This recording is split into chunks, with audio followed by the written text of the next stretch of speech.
đây cũng được á anh.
I, John Fitzgerald Kennedy, do solemnly swear that you will faithfully execute the office of President of the United States. that I will faithfully execute the office of President of the United States And will, to the best of your ability, and will, to the best of my ability, preserve, protect, and defend the Constitution of the United States. preserve, protect, and defend the Constitution of the United States. So help me God.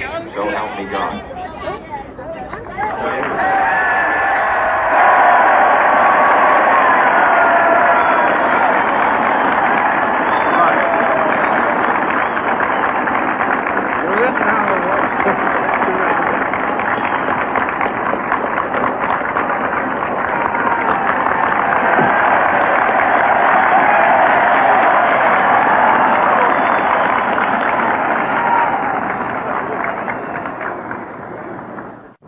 Vice President Johnson, Mr. Speaker, Mr. Chief Justice, President Eisenhower, Vice President Nixon, President Truman, Reverend clergy, fellow citizens.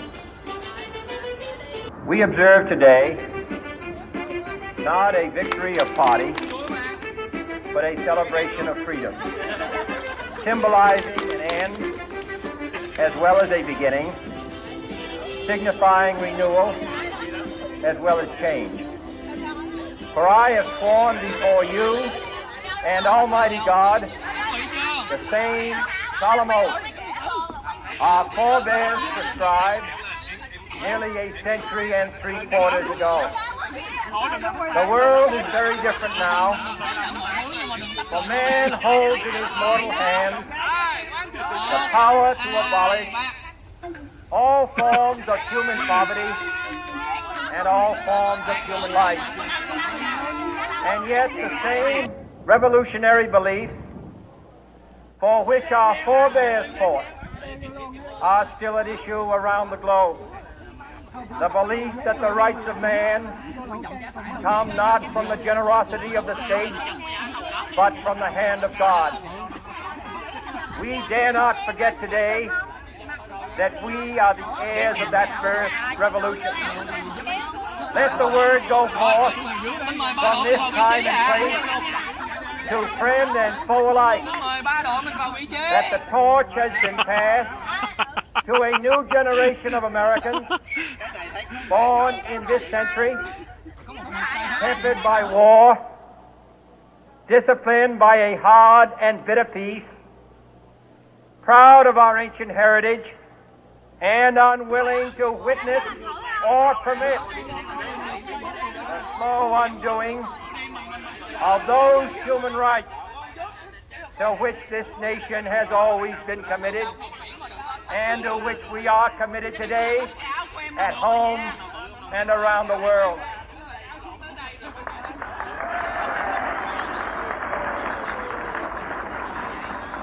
Let every nation know, whether it wishes us well or ill, that we shall pay any price, bear any burden, meet any hardship, support any friend, oppose any foe to assure the survival and the success of liberty.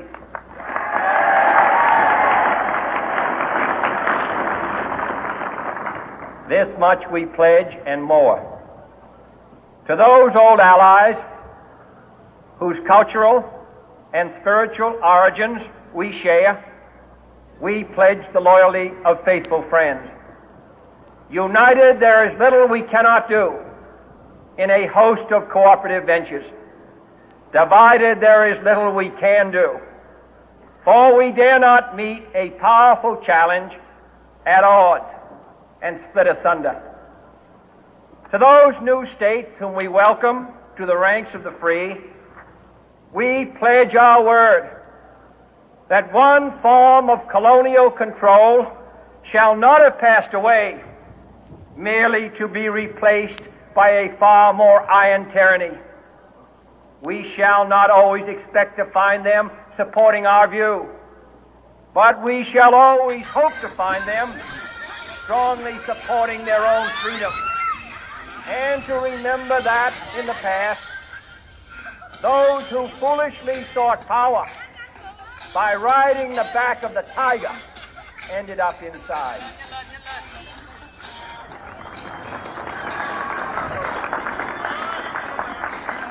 To those people in the huts and villages of half the globe struggling to break the bonds of mass misery, we pledge our best efforts to help them help themselves for whatever period is required, not because the communists may be doing it, not because we seek their votes, but because it is right.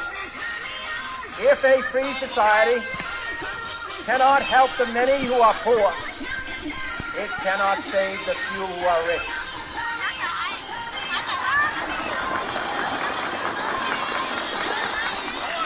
To our sister republic, south of our border, we offer a special pledge to convert our good words into good deeds in a new alliance for progress, to assist free men and free governments in casting off the chains of poverty.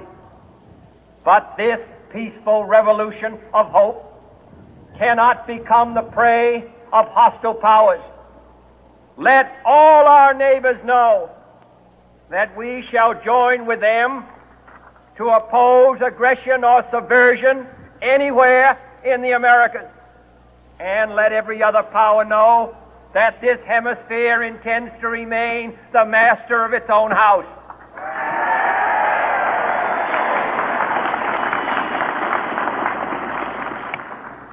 To that World Assembly of Sovereign States, the United Nations, our last best hope, in an age where the instruments of war have far outpaced the instruments of peace, we renew our pledge of support to prevent it from becoming merely a forum for invective, to strengthen its shield of the new and the weak, and to enlarge the area in which its writ may run. Finally, to those nations who would make themselves our adversary, we offer not a pledge, but a request that both sides begin anew the quest for peace. Before the dark powers of destruction, unleashed by science, engulf all humanity in planned or accidental self-destruction. We dare not tempt them with weakness, for only when our arms are sufficient beyond doubt can we be certain beyond doubt that they will never be employed. But neither can two great and powerful groups of nations take comfort from our present course. Both sides overburdened by the cost of modern weapons, both rightly alarmed by the steady spread of the deadly atom, yet both racing to alter that uncertain balance of terror that stays the hand of mankind's final war. So let us begin anew, remembering on both sides that civility is not a sign of weakness, and sincerity is always subject to proof. Let us never negotiate out of fear, but let us never fear to negotiate.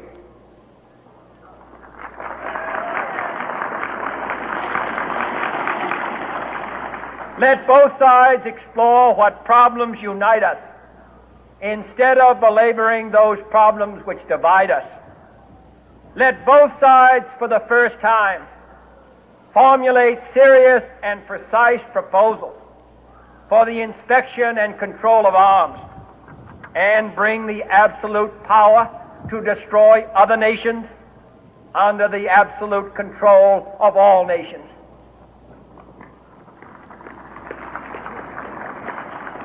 Let both sides seek to invoke the wonders of science instead of its terrors. Together, let us explore the stars, conquer the deserts, eradicate disease, tap the ocean depth, and encourage the arts and commerce. Let both sides unite to heed in all corners of the earth the command of Isaiah to undo the heavy burden and let the oppressed go free.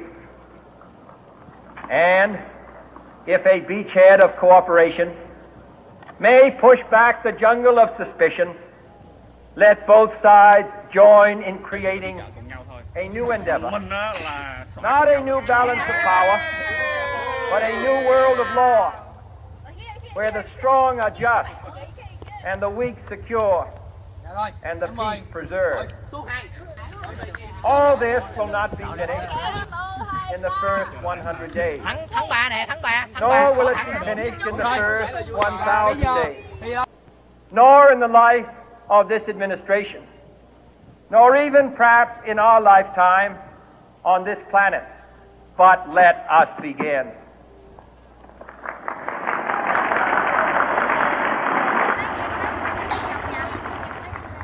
In your hands, my fellow citizens, more than mine, will rest the final success or failure of our course.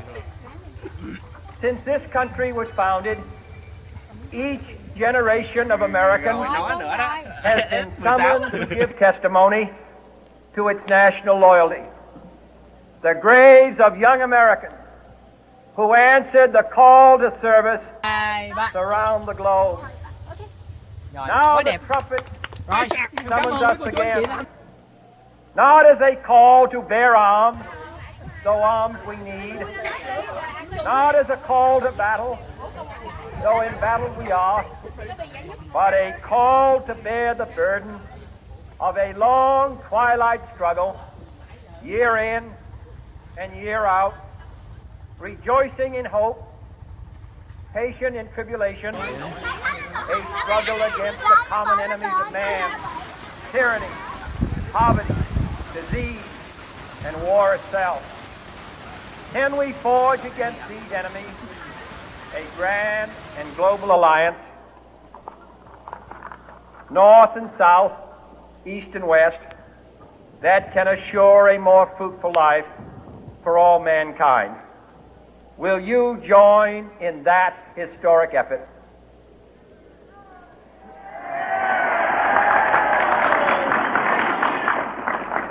In the long history of the world, only a few generations have been granted the role of defending freedom in its hour of maximum danger.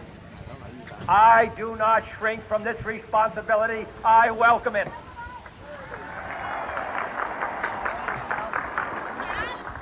I do not believe that any of us would exchange places with any other people or any other generation. The energy, the faith, the devotion which we bring to this endeavor will light our country and all who serve it. And the glow from that fire can truly light the world. And so, my fellow Americans, ask not what your country can do for you. Ask what you can do for your country.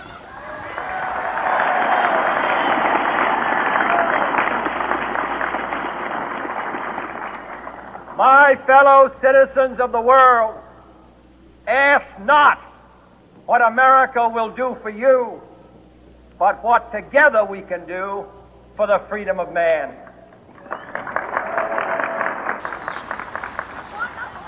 Finally, whether you are citizens of America or citizens of the world, ask of us here the same high standards of strength and sacrifice which we ask of you. With a good conscience, our only sure reward, with history the final judge of our deeds, let us go forth to lead the land we love, asking His blessing and His help, but knowing that here on earth, God's work must truly be our own.